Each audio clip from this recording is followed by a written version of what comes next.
ঈদ মিলাদুন নবী যারা বিদআত বলবে তারা নাকি কাফের হয়ে যাবে, তাদের বউ নাকি অটো তালাক হয়ে যাবে। মূলত যারা এই টাইপের কথা বলেন ওনাদের মূল দাবিটা থাকে এরকম যে নবীর যদি কেউ দুশ্মন হয়, নবীর দুশ্মনী করে, নবী সাল্লাল্লাহু আলাইহি সাল্লামের প্রতি যদি কেউ গুস্তাখি করে, বেয়াদবি করে, অবর্ণাকার কিছু করে, তাহলে তো ঈমান চলে যাবে, ঈমান গেলে তো বউ তালাক হয়ে যাবে। এখন কথা হলো যে মিলাদুন নবী না করলে কি নবীর অবমাননা করা হয় বা নবীকে অসম্মান করা হয়, নবীর সাথে বেয়াদবি করা হয়, নাকি নবী আলাইহিস সালামের আনুগত্যকে অক্ষরে অক্ষরে মানতে গিয়ে করা হয় না? তো নবী করিম সাল্লাল্লাহু আলাইহি সাল্লামকে আনুগত্য করতে গিয়ে যদি সে এটা থেকে বেঁচে থাকে, কারণ আয়েশা রাদিয়াল্লাহু তাআলা আনহা বলেছেন, মান আহাদাসা ফি আমরিনা মা লাইসা মিনহু ফাহুয়া রাদ, যে ব্যক্তি আমাদের দিনের বিষয়ে কোনো কিছু নতুন সৃষ্টি করলো যেটা দিনের অংশ না, সেটা বাতিল, সেটা বাদ দিয়ে রাখতে হবে।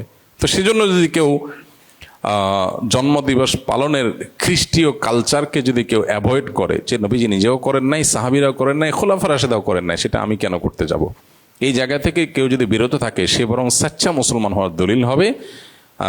বাকি নবীর দুশ্মনী করলে তার জন্য এই কথা ঠিকই আছে, কিন্তু কেউ মিলাদ না পড়া মানে সে নবীর দুশ্মন, এটা তো বড় মুশকিল কথা।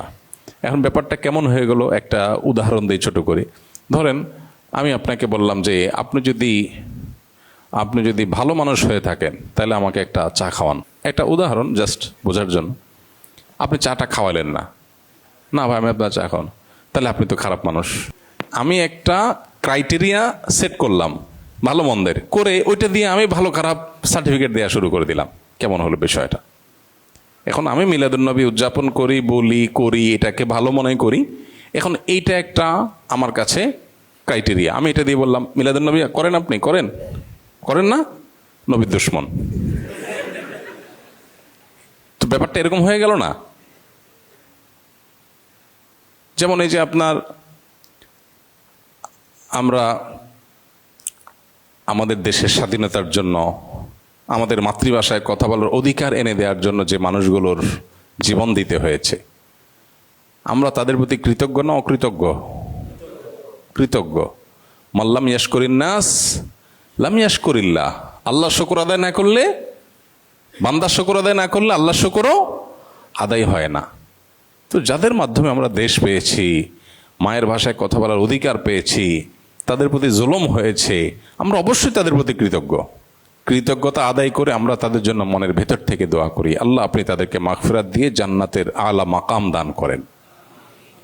এখন আপনি বলতেছেন ভাই আমি আমাদের স্বাধীনতা যুদ্ধে শাহাদাত বরণকারী মানুষদের জন্য, ভাষা আন্দোলনের শাহাদাত বরণকারী মানুষদের জন্য একটা আলোচনা অনুষ্ঠান করব। এখানে 5 লাখ টাকা খরচ হবে, আপনি 10,000 টাকা দিবেন চাঁদা।